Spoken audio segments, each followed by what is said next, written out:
Hi viewers, welcome back to Car Darwin. Ford രണ്ടും കൽപ്പിച്ചാണ് ഇന്ത്യയിലേക്ക് വന്നേക്കുന്നത്. ഫോർഡിൻ്റെ എൻഡേവർ ഇന്ത്യ വരുന്നുള്ള കാര്യം ഏകദേശം നമ്മൾ ഉറപ്പിച്ചിരിക്കുകയാണ്.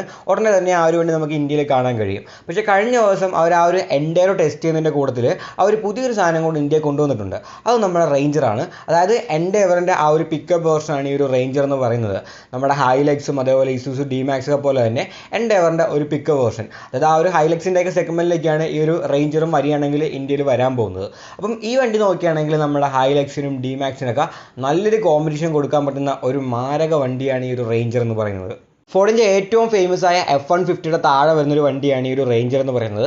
നമ്മുടെ എൻഡേവറിൻ്റെ ഒരു പിക്കപ്പ് വേർഷൻ. അതായത് ഈ വണ്ടി നോക്കുകയാണെങ്കിൽ എൻഡേവറിൻ്റെ പുറകിൽ ആ ഒരു ലോഡ് കയറ്റാനുള്ള ആ ഒരു ഭാഗം വന്നു കഴിഞ്ഞായിരിക്കും, അതുമാത്രമേ ഇതിന് വ്യത്യാസമുള്ളൂ. ബാക്കിൻ്റെ എവിടെ നോക്കിയാലും പുതിയ എൻഡേവറും ഇതിൽ സെയിം തന്നെയാണ്.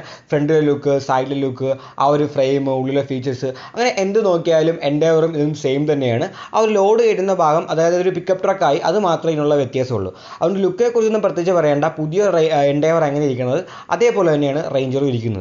എക്സ്റ്റീരിയേഴ്സൊക്കെ നോക്കുകയാണെങ്കിൽ നല്ല മസ്കുലർ ഡിസൈനാണ് വന്നേക്കുന്നത്. ഫുള്ള് LED ലൈറ്റുകളാണ് വന്നേക്കുന്നത്. 17 ഇഞ്ചിൻ്റെ അലൂമിനിയം അലോയ് വീൽസൊക്കെയാണ് ഇതിന് കൊടുത്തേക്കുന്നത്. ഇനി ഇൻറ്റീരിയേഴ്സ് നോക്കുകയാണെങ്കിൽ നമ്മുടെ കണ്ണിൽ ഏറ്റവും ഉടക്കണത് ആ ഒരു വലിയ വെർട്ടിക്കലായിട്ട് വെച്ചേക്കുന്ന ആ ടച്ച് സ്ക്രീൻ ആയിരിക്കും. ഈ ഒരു പുതിയ അപ്ഡേഷൻ വന്നപ്പം അതിൻ്റെ കൂട്ടത്തിലാണ് ആ ഒരു പുതിയ ടച്ച് സ്ക്രീൻ വന്നേക്കുന്നത്. അത് നോക്കുകയാണെങ്കിൽ ഒരു 12.4 ഇഞ്ചിൻ്റെ ഒരു വെർട്ടിക്കൽ ടച്ച് സ്ക്രീനാണ്. ഈ ഒരു പുതിയ അപ്ഡേഷനിൽ വണ്ടിയിലുണ്ടായിരുന്ന കുറേ ഫിസിക്കൽ ബട്ടണുകൾ ആ ടച്ച് സ്ക്രീനിലേക്ക് മാറിയിട്ടുണ്ട്. പിന്നെ ഇതിൻ്റെ കുറഞ്ഞ വേരിയൻസിൽ വരുന്നത് ഒരു 10.1 ഇഞ്ചിൻ്റെ ടച്ച് സ്ക്രീനാണ്. ഈ ടച്ച് സ്ക്രീൻ നോക്കുകയാണെങ്കിൽ ഇതിൽ wireless Android auto, apple CarPlay, അങ്ങനെയുള്ള ഒരുപാട് ഫീച്ചേഴ്സ്, നമ്മൾ പുതിയ കാറുകൾ കാണുന്ന എല്ലാ ഫീച്ചേഴ്സും ഇതിൽ കൊടുത്തിട്ടുണ്ട്. നമുക്ക് ആ ഒരു കാർ വഴി, ഫോൺ വഴി കണക്ട് ചെയ്യാൻ പറ്റുന്ന ആ ഒരു ഫീച്ചേഴ്സ്, അങ്ങനെയുള്ള എല്ലാ ഫീച്ചേഴ്സും വരുന്നൊരു ഡിസ്പ്ലേ ആണ് ഇതിൽ കൊടുത്തേക്കുന്നത്. പിന്നെ വയർലെസ് ചാർജിങ്, 360 ക്യാമറ, പിന്നെ ഒരു അമേരിക്കൻ വണ്ടി ആയതുകൊണ്ട് തന്നെ ഒരുപാട് സ്റ്റോറേജ് സ്പേസും ആ ഒരു ഉള്ളിൽ കൊടുത്തിട്ടുണ്ട്.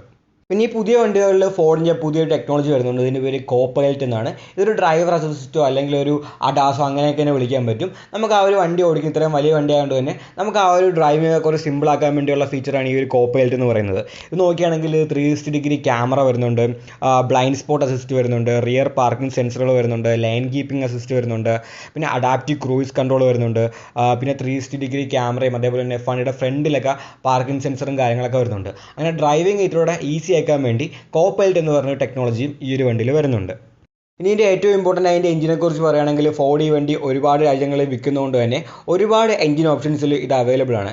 ഇപ്പം ഏറ്റവും ചെറുതെന്ന് പറഞ്ഞു നോക്കുകയാണെങ്കിൽ 2 ലിറ്റർ ഡീസൽ ഉണ്ട്, അതായത് 2 ലിറ്റർ സിംഗിൾ ടെർബോ ഉണ്ട്, 2 ലിറ്റർ ബൈ ടെർബോ ഉണ്ട്, പിന്നെ ഒരു 2.3 litre 4 cylinder turbo charger diesel engine വരുന്നുണ്ട്. പിന്നെ നോക്കുകയാണെങ്കിൽ ഒരു 3 ലിറ്ററിൻ്റെ ഒരു V6 ഡീസൽ എഞ്ചിനും ഇതിനവർ കൊടുക്കുന്നുണ്ട്. അതിന് ഏകദേശം 288 HP പവർ വരുന്നുണ്ട്. പിന്നെ നമ്മളെല്ലാവരുടെയും ഏറ്റവും ഫേവറേറ്റ് വേരിയൻ്റായ ആ ഒരു റാപ്റ്റർ വേർഷൻ നമുക്ക് റേഞ്ചറിൽ കിട്ടുന്നതാണ്. റേഞ്ചറിൻ്റെ റാപ്റ്റർ വേർഷൻ ഉണ്ട്. അതിൻ്റെ എഞ്ചിൻ നോക്കുകയാണെങ്കിൽ അതൊരു 3 litre V6 turbo charger petrol എഞ്ചിനാണ്. അതിന് ഏകദേശം 405 HP പവർ വരുന്നത്. പിന്നെ ഇതിലൊരു 10 speed automatic gear box available ആണ്. ഈ വണ്ടി 2 വീൽ ഡ്രൈവിലും അവൈലബിൾ ആണ്, 4 വീൽ ഡ്രൈവിലും അവൈലബിൾ ആണ്. പിന്നെ ഈ വണ്ടിക്ക് ഏകദേശം 1000 കിലോഗ്രാമോളം പേലോഡ് കപ്പാസിറ്റി, 3500 കിലോഗ്രാമോളം ടോയിങ് കപ്പാസിറ്റി ഉണ്ടെന്നാണ് കമ്പനി പറഞ്ഞേക്കുന്നത്. പിന്നെ ഇതിൻ്റെ വില നോക്കുകയാണെങ്കിൽ ഇതിൻ്റെ പ്രൈസ് സ്റ്റാർട്ട് ചെയ്യുന്നത് നമ്മുടെ ഇന്ത്യൻ മണിയിലേക്ക് കൺവേർട്ട് ചെയ്യുകയാണെങ്കിൽ ഏകദേശം 25 ലക്ഷം രൂപയോളം വരും. ഇതിൻ്റെ ആ ഒരു US പ്രൈസ് സ്റ്റാർട്ട് ചെയ്യുന്നത്. അത് മേലോട്ട് പോയി 50 ലക്ഷം രൂപയ്ക്ക് അടുത്തൊരു പ്രൈസ് പോകുന്നുണ്ട്. ആ ഒരു റേഞ്ചർ റാപ്റ്ററിനൊക്കെ ഏകദേശം 50 ലക്ഷം രൂപയോളാണ് വില വരുന്നത്. ഈ ഒരു വീഡിയോ ഇഷ്ടപ്പെട്ടെങ്കിൽ ലൈക്ക് ചെയ്യുക, നിങ്ങളുടെ അഭിപ്രായങ്ങൾ കമൻറ്റുകളായി രേഖപ്പെടുത്തുക. ഇനി ഇതേപോലത്തെ വീഡിയോകൾ കാണാനായി ദയവായി ചാനൽ സബ്സ്ക്രൈബ് ചെയ്യുക, ബെൽ ഐക്കൺ കൂടി എനേബിൾ ചെയ്യുക. പുതിയൊരു വീഡിയോയുമായി ഉടനെ കാണാം.